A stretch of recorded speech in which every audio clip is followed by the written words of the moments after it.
The museum greets visitors with a profound introduction, stunning aerials of Israel, while a map traces the land given by God to the 12 tribes, all set to originally scored music. The museum uses state-of-the-art technology.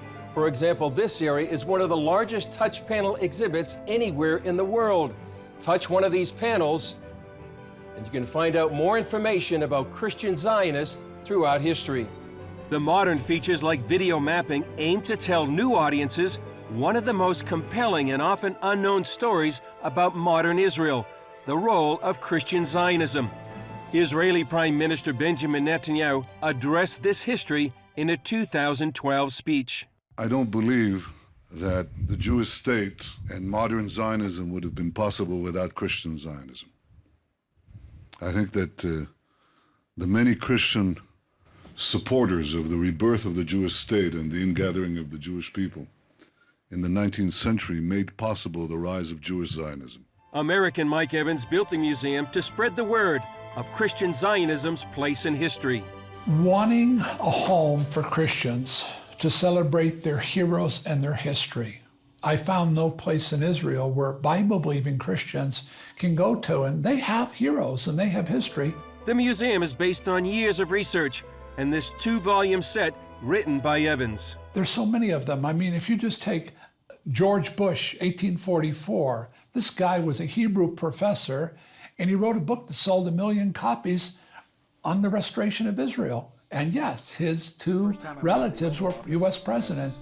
Others like Ord Wingate formed the first Jewish fighting unit in nearly 2,000 years, the beginning of the Israeli modern army we see today. Women like Corrie ten Boom and her family.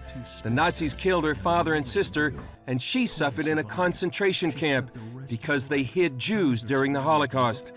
And Swedish diplomat Raoul Wallenberg faced death to save Jews. In the dead of winter, Wallenberg joined the thousands of Jewish prisoners in the death marches to Auschwitz, trying to save anyone he could. What was it that to face death?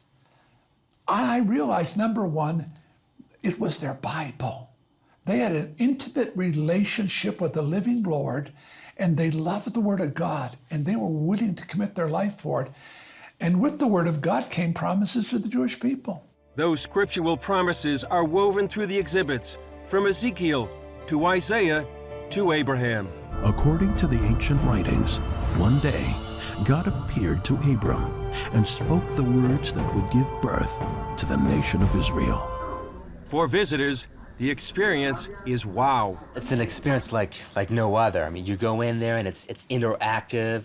You'll learn a lot of things that you probably never even learned. I thought this was one of the most impressive things I've seen in Israel in the time that I've been here. Many never knew the history and now want to tell others. I am going to tell everyone that I can think of, people in my synagogue, to come here to see how this beautiful land of Israel was not built just by the Jews, but by the Christians and the wonderful people who risked their lives to make us a homeland.